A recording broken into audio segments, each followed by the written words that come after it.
Welcome to another episode of Little Talks, your weekly dose of marketing news and insights from Littlefield Agency.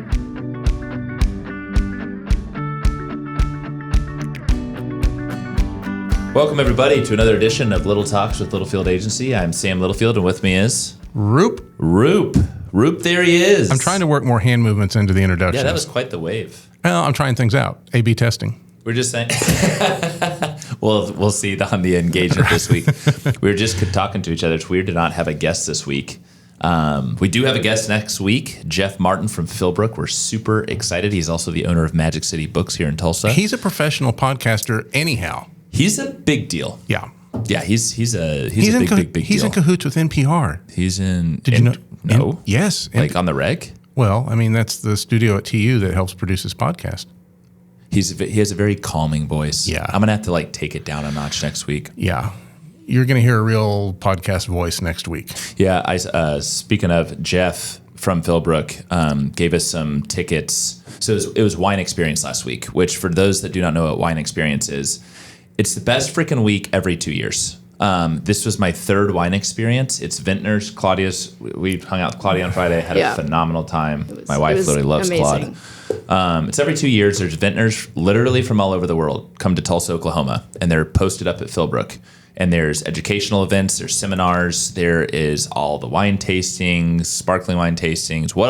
Any wine, Pinot, Sauv Blancs, Chardonnays, Cabernets. It runs the gamut. It is amazing, and if you don't like wine, this is a place for you to start to like wine, and Philbrook does a hell of a job, and Jeff and his team are actually a huge part of that. So Jeff and the Philbrook team, shout out to you all. Thank you for a phenomenal week. Can I tell you I'm a little bent about it? Why are you bent? After that kind of intro, you're going to be bent? That intro makes me more bent. I come in Monday, Claudia's telling me about the great times y'all had at Philbrook on Friday night, and I'm like, man, I wish I could have gone to that. She's like, anybody can go to it. Anyone can go to it. I thought you had to be a member or something. You know what, my parents said the same thing. They're like, oh yeah, we're not members. And I was like, guys, you don't have to be a member. Yeah, I thought that you did, and so I'm like, well, everyone's going to this deal. No, you pony up $200. And by the way, it's on Friday night. It is all you can eat, best restaurants in Tulsa, and all you can drink, best wines of the world. I heard all about it, and it made me bent. Claude, scale of 1 to 10. Yeah. He's bent about it. How much fun did you have? Oh, I had 1,000 out of 10. It was so much fun. And she went and played volleyball afterwards. I heard Chelsea had a 2,000 out of 10. Oh, yeah, she did. I think she had a 10,000 out of 10. Yeah. Saturday, she was feeling really great in the morning. Did she show you the video from Friday? No. I'll have to show you.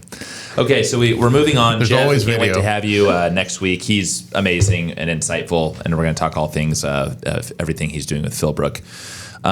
We are on a travel spree here. I am on a plane to Dallas this afternoon and meeting with Triumph Bank, a client of ours. Really excited to see them. You are on the road tomorrow to Moundridge, Kansas. Grasshopper. Go see our friends at Grasshopper. And then Thursday, Sean Hubbard is on the road to us from Ditch Witch. And so it's a jam-packed Tuesday, Wednesday, Thursday. Yeah. It's been like this for a few weeks. We've been running and gunning. Yeah. In a really good way. Yeah. And I've been running too.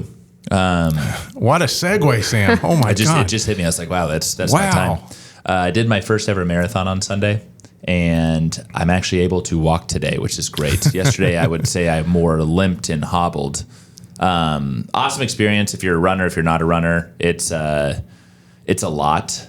4 months of training and beat my goal, which I feel really good about. I don't know if I'll ever run a marathon again. I will for sure do a half marathon.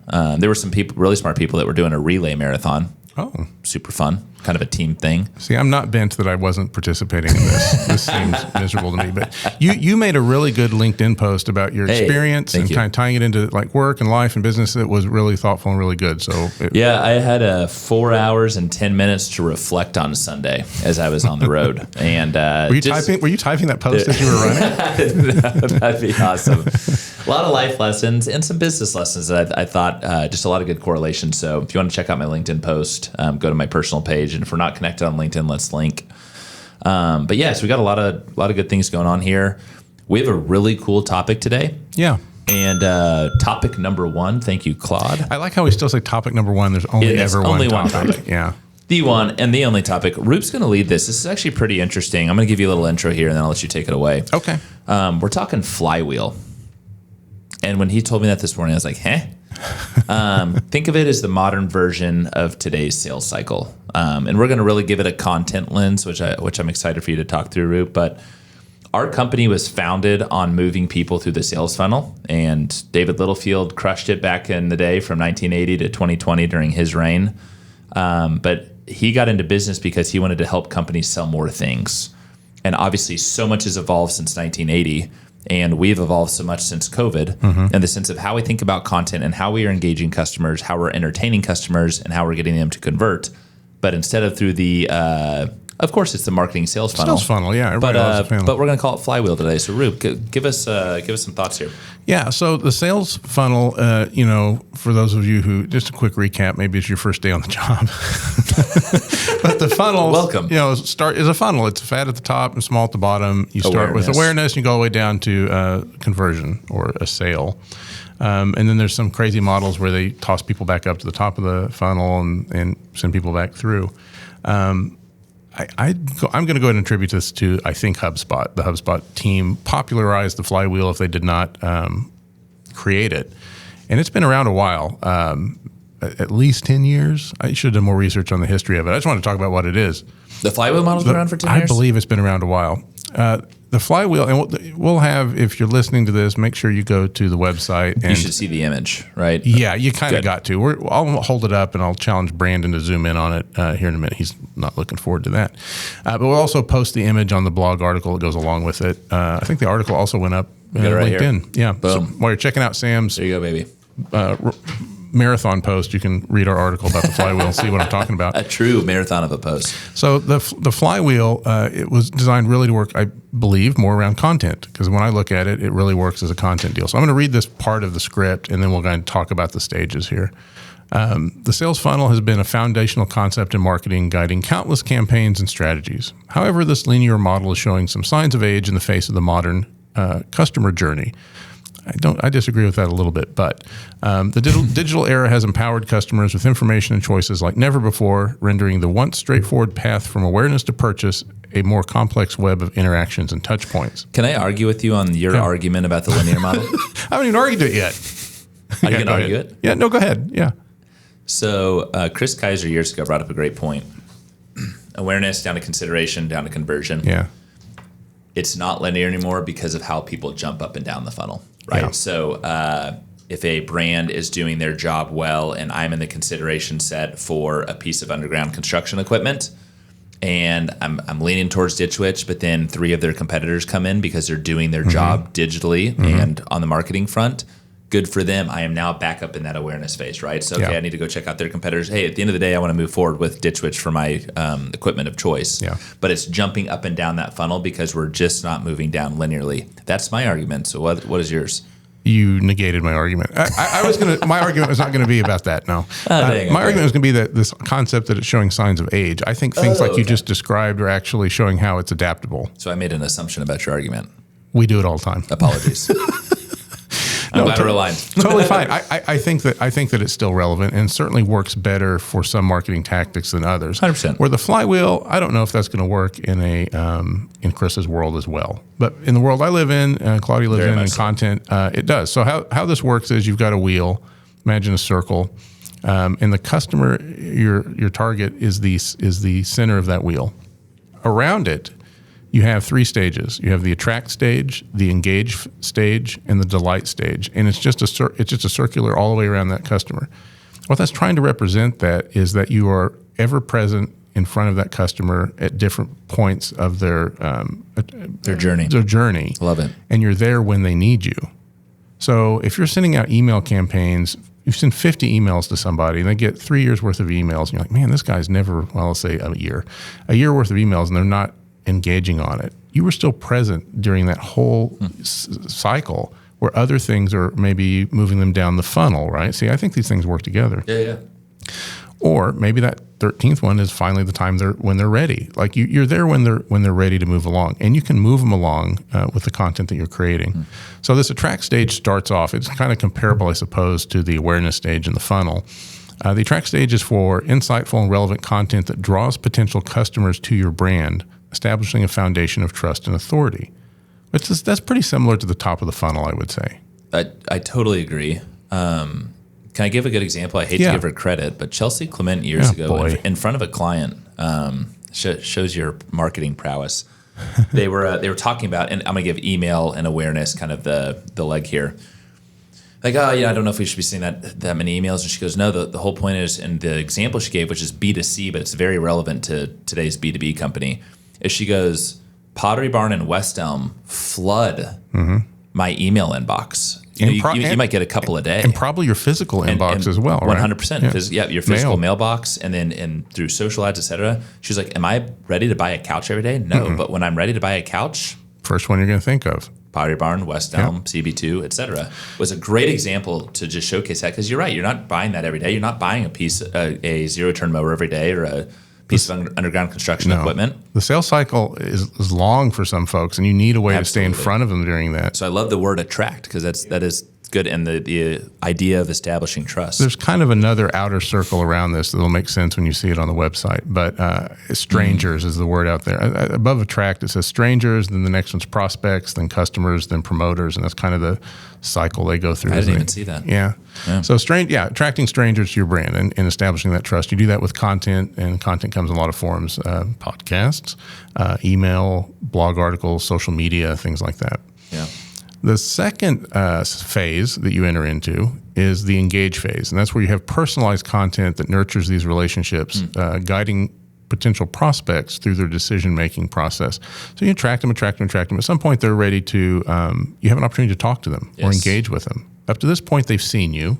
Now they're going to hear you, and you're going to hear them.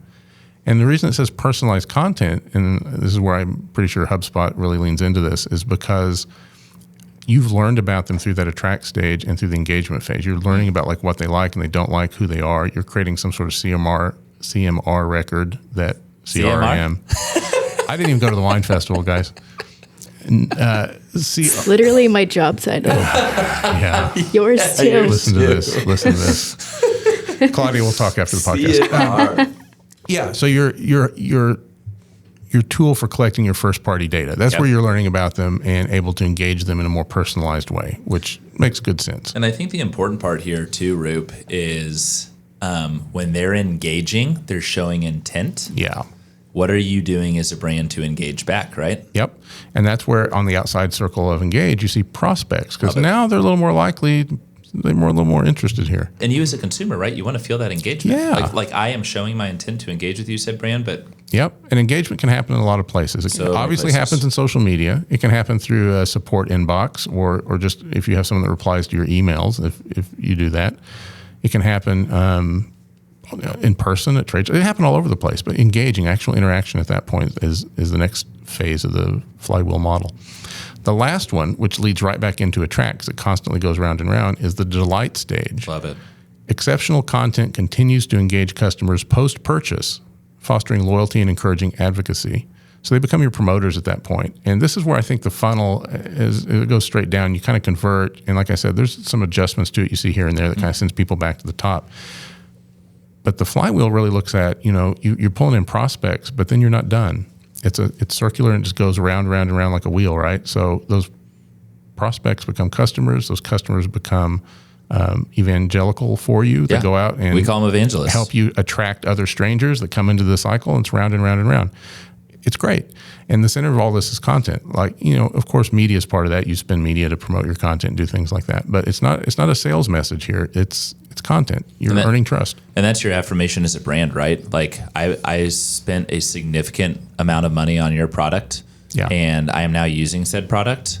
And I want to continue hearing from you, whether it's a podcast, social post, et cetera. Yep. I want to be able to refer your product to a buddy that's in the same line of business, like that. There's a total reaffirmation to that. Yeah. You're leveraging your best customers to go out and do the work for you. So it's fantastic.